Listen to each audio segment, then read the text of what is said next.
그러니까요. 지금 뭐 제가 늘 말씀드리지만 군인, 경찰, 공무원이 아우성인 겁니다. 심지어 그 스스로 생을 마감한 분까지 생긴 거고, 전현희 의원의 발언, 그 뭐 김건희가 살인자다, 김건희 윤석열이 죽였다. 여기에 대해서 상당히 격분해서 어제 그 국회 법사위가 사실상 막 굉장히 소란 사태가 벌어진 건데. 하잖아요, 제가. 하나를 기다리고 있었던 거예요. 저는 그래 봅니다. 네. 넘어가도 넘어가 비유 같은 거예요. 뭐 노무현 정부 때도 네, 노무현 대통령도 옛날에 88년. 그 대우 사장이 그때 선택했었나요? 뭐 그러면 그 반대 진영에서 정권 죽였다 뭐 그렇게 했단 말이에요. 네. 문재인 뭐 마찬가지예요. 그런 이게 직접 찔러 죽였다 하면 이제 문제죠. 네. 칼로 35cm 과도를 준비해서 배를 찔렀고 이러면 명예훼손이 되고 네. 뭐 국회의원으로서 문제가 되는데 어쩌면 그 장소에서 자신에 대한 비난이 있으니까 네가 죽였다고 하니까 네 책임 있다고 하니까 그런 식으로 이제 얘기를 했던 거 부분인데 뭐 그게 너무 잘했다 이렇게 말씀은 못 드리지만 네. 이 국민의힘이나 아니면 항상 하는 게 메신저 뭔가 이 국면을 흐트릴 수 있는 걸 찾고 있었는데 요걸 잡은 것 같아요. 그래서 제명까지 이제 했는데 뭐 제명될 일은 사실 없겠죠. 무슨 3분의 제명이야. 3분의 2인데요. 되게. 아니 근데 이제 뭐 그런 맥락은 있는 것 같아요. 그러니까 이 권익위 국장 장례식장에서도 네. 전현희 의원하고 몇몇 국민의힘 의원하고 좀 이렇게 정승윤 부위원장하고 싸움이 난 거죠. 그러니까 예. 당신들 다 나중에 책임져야 될 거야 이렇게 화를 내니까 막 쫓아나와가지고 정승윤 맞아요. 부위원장이 뭘 잘못했냐, 민주당이 잘못해서 이분이 돌아가신 거지, 우리 남 탓하지 마라 뭐 이러면서 싸움이 된 거 같아요. 정승윤 부위원장하고 이렇게 벌인 것도 있는데 네. 그때 상가에 와 있던 국민의힘 의원들한테도 사실 좀 뭐라 그랬어요. 그러니까 당신들 때문에 이 사람, 이런. 그러니까 본인하고 같이 일했던 본인이 데리고 있던 이제 그쵸. 사람이니까 더 네, 이런 좀 격해지겠죠. 격해진 게 있었던 것 같고 어제도 그래서 이제 김건희가 살인자다 이제 이렇게 얘기를 했는데, 그러니까 뭐 다른 뭐 권익에서 굉장히 많은 일이 있었지만은 이 사망의 직접적인 원인이 된 거는 어쨌든 명품백 사건 맞아요. 자체 종결 네. 수사 의뢰도 안 하고 네. 무혐의로 종결한 것 때문에 너무 큰 심리적 압박과 스트레스를 받았다라는 거는 지금 언론 보도로 다 나오고 주변 사람 다 얘기하는 거, 다른 그렇습니다. 걸로 해석할 여지가 없어요. 네. 그러니까 김건희가 살인자다라고 하는 거는 좀 과잉이고 오박이는 하지만은 뭐 이게 이제 일종의 비유법 같은 그래 거죠. 맥락으로는 뭐. 비유한 거잖아요. 아니, 비유. 비유법이죠. 그러니까 예, 88년 50 청문회 때 전두환 살인자다. 전두환 그거, 살인마 뭐 이런 거라고. 그 전두환 살인만 맞아요. 그거는 맞죠. 살인마는 맞죠. 네. 교사한 거죠. 네. 그 부분은 아니지만 네. 비유적 측면에서 비유. 네가 네 때문에 원인과 결과에서 원인이다. 그렇죠. 이런 의미에서 얘기했던 거죠. 아니 근데 이분이 명품백 사건 조사하지 않았던 안 했으면 뭐 그런 일이 안 이분이 일어났잖아요. 이런 예. 일을 당했겠냐는 겁니다. 그렇죠. 예, 멀쩡한 공무원 뭐 박사학위 논문 쓰고, 그리고 사실은 이게 뿌리가 부패방지위원회, 그러니까 대한민국 만연한 진짜 뒷돈 없이는 살 수 없는 이 대한민국의 문화를 바꾸자고 해서 공무원들의 청렴 의무를 강요하고 강제하는 차원에서 만들어진 조직이 바로 국민권익위원회입니다. 그렇죠. 그러면 이 권익위에 와 있는 공무원들은 그런 생각을 갖고 있는 분들이에요. 청렴 결백하게 해야 된다. 근데 엄청난 자부심을 가지고 있어요. 그렇죠. 조직에 예, 대해서. 조직에 대한 자부심. 그러니까 정승윤 부위원장을 향해서 무슨 우리 권익이 무슨 우리냐, 우리 빼라 이런 얘기를 하고 지금 게시판이 부글부글 하고 있다는 거잖아요. 직원들이.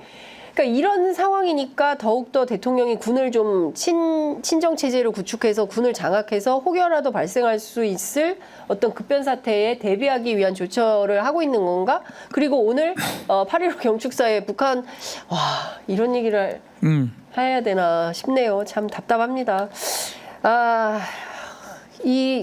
너무 혼란스러워. 그러니까 노선은 확실한 것 같아요. 지금 뭐 경제 이런 거 상관없고 네. 일단 너무나 많은 이슈들을 덮기 위해서 북한 문제 그런 걸로 이제 해결하려고 하는 것 같아요. 그러니까 해결이 아니죠. 네. 가리는 거죠. 네. 거기서 만약에 혹시나 좀 얘기했지만 뭐 혹시나 뭐 어떤 국지전 같은 게 일어나면 근로 이슈가 다 끝나버리는 거거든요. 그렇게 보입니다. 그걸 하기 위해서 강성파로 국가외교안보실장은 사실은 군인이 하는 경우가 잘 없어요. 김장수는 또 군인도 아니에요. 예전에 했던 김장수 같은 사람은 꽃장수. 꽃장수 같은 네. 경우는 국방부 뭐 군인 출신이긴 하지만 아주 정치인을 하다가 안보실장을 한 거거든요. 네. 돌고 돌아서. 네. 근데 어쩌면 신원식은 정말 바로 다이렉트로 국방부 장관에서 군인 출신이 하는 거잖아요. 매파예요, 매파. 그러니까 아주 대북 강경파. 강경파를 둔 것부터 해가지고 또 더 나아가서는 김용현을 통해서 국방부를 장악하려고 하는 뭐 인사가 잘 안 된다. 김용현이 원하는 인사가 경호처장이 원하는 인사가 잘 안 됐다라는 그런 일각의 얘기들도 있거든요. 뭐 직접 가서 내가 이제 인사를 해버린다. 예. 군대 장악하고 북한하고 대북 강경 노선자를 택하고 오늘 강복절 경축사에서 북한 엄청 욕하고 예. 이거는 뭐 맥락상 똑같죠. 며칠 전에 독립기념관장 친일파 임명하고 딱 똑같습니다. 네. 이걸로 딱 해가지고 앞에 있었던 이런 것들을 그냥 없어지지도 않아요. 그냥 네. 덮으려고 하는 거예요. 그러니까 저는 그 사실 뭐 대통령 그 발언 가운데 공감 가는 부분은 국민이 먹고 살기 힘들다는 대목이에요. 그러니까 대통령이 국민들이 먹고 살기 힘든데 뭐 이런 건국절 같은 데 관심이나 있겠어라고 말하지만 그런 말에 더 뚜껑이 열리는 거예요, 국민들은. 유체 이탈화법이요. 본인이 다 한 거 아니에요, 이때까지. 임명해놓고 본인이 다 이 난리를 보내놓고 마치 예. 남녀처럼 얘기를 하면은. 예. 그러니까 지금 외교안보 인사 좀만 더 얘기를 하면은 소위 말해서 조중동이 난리가 났어요, 이것 때문에. 사설 쓰고 칼럼 그랬죠. 쓰고 지금 특히 이제 안보실장 4번째거든요.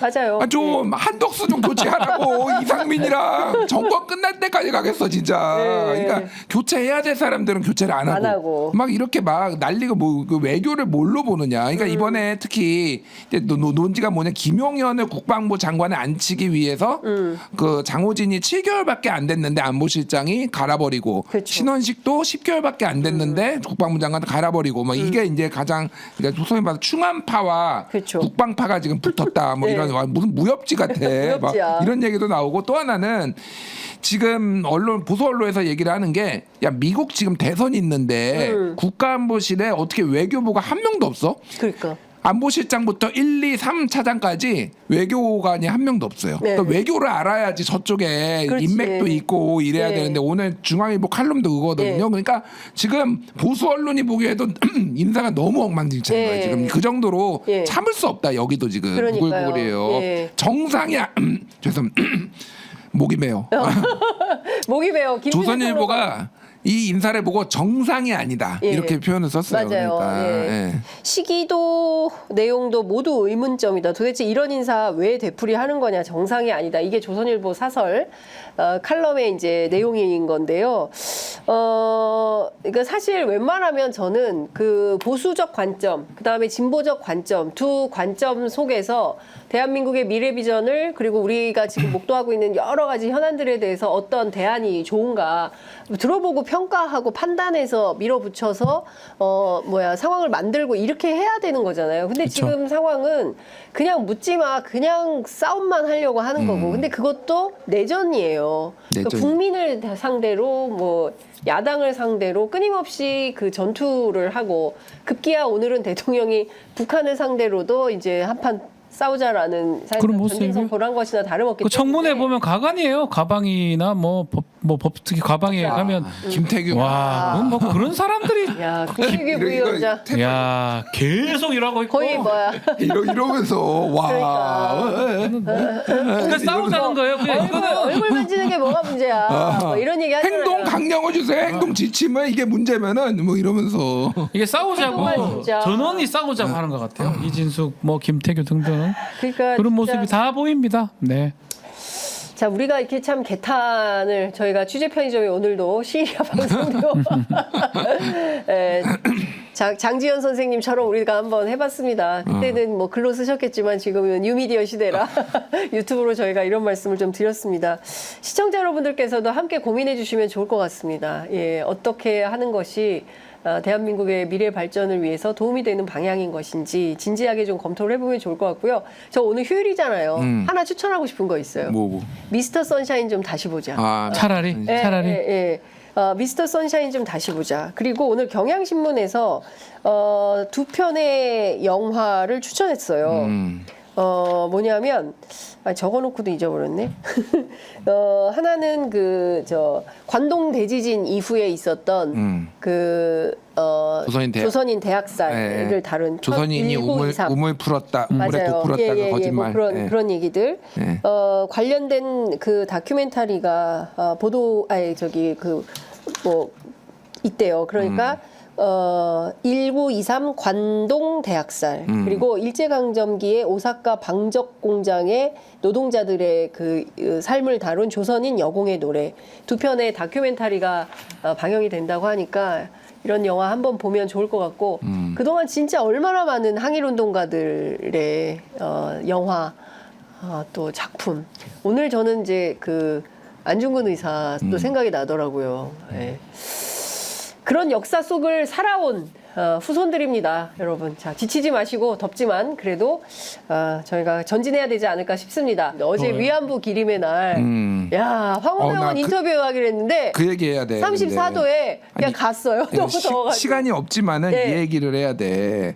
어제 이제 위안부 법 폐지 국민행동이라는 극우 단체들이 지금 이 소녀상 이거 훼손하고 있고 이거 없애야 된다라고 지금 어제는 강동구를 상대로 강동구청 앞에서 위안부 문제는 국민과 국제사회를 속인 거대한 국제 사기극이다. 위안부상은 국제 사기극의 선전 도구일 뿐이다. 강동구청 소녀상도 예외가 아니다. 이렇게 성명도 내고 그랬거든요. 그러니까 그냥 일본 극우하고 똑같아요. 그러니까 똑같아졌어요. 그러니까 이게 예전에는 한국의 우익하고 일본 우익하고 좀 차별점이 그나마 있었거든요. 네, 선을 네. 넘지 않았는데 네. 이게 뭐냐면은 대통령 효과예요. 예전에 트럼프가 그러니까 당선이 되자마자 무슨 일이 미국에서 벌어지기 시작했냐면은 인종 차별 발언을 맞아요. 대놓고 하기 시작했어요. 맞아요. 심지어는 막 공무원들이나 막 이런 사람들이 대놓고 하기 시작했어요. 그러니까 그냥 그 사람 대통령이 그런 사람이니까 이게 전혀 문제가 안 되는 거야. 그러니까 금기라는 게 사라졌어요. 처벌하려면 처벌해봐 뭐 이런 식으로 나오는 거예요.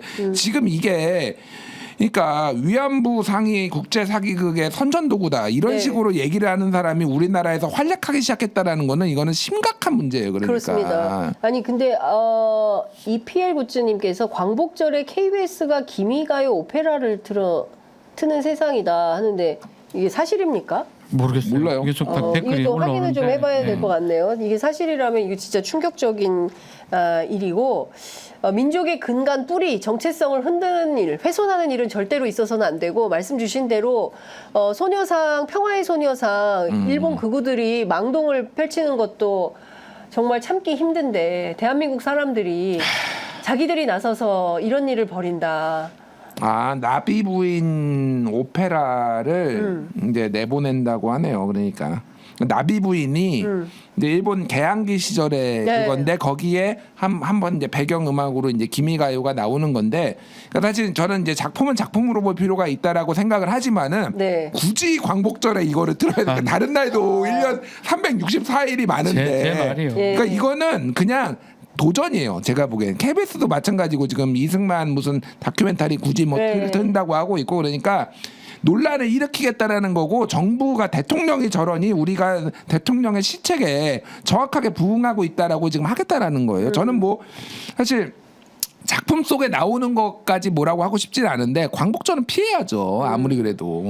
광복절 0시 땡 치자마자 기미가요 KBS 나비 부인 편성 논란. KBS 광복절에 오페라 나비 부인 편성 기미가요 기모노의 부적절 비판 논란. 뭐 이런 얘기가 있네요. 기모노를 입은 분이 나와서 기미가요를 불렀나 보죠. 같이 다 한숨 쉬네요. 아유 참. 우리가 다시 해방전국을 살고 있네. 아까 그 교수님 말씀처럼 우리가 1945년 해방전국을 살고 있고요. 그럼에도 불구하고 평화, 인권, 자주 이 방침을 흔들어서는 안 된다고 생각을 하고요. 여러분 편의점을 많이 사랑해 주시기 바랍니다. 저희들이 더 열심히 적극적으로 현장을 뛰면서 사실에 기반해서 왜곡하지 않고 적극적으로 여러분들께 많은 내용을 알려드리겠습니다. 많이 전파해 주시고요. 대한민국의 민족 정기와 정체성, 역사 왜곡 이대로 두고 볼 수는 없지 않겠습니까? 우리 아이들에게 제대로 된 역사 교육 해야 되지 않겠습니까? 여러분 편의점도 지켜주시고 그다음에 그 김준일의 뉴스 공감도 지켜주시고 그다음에 박지훈의 뉴스인 사이다도 지켜주시고 여러분 저희들이 더 열심히 적극적으로 활동할 수 있도록 도와주시기 바랍니다. 여기서 마치겠습니다. 감사합니다. 예, 감사합니다. 고맙습니다.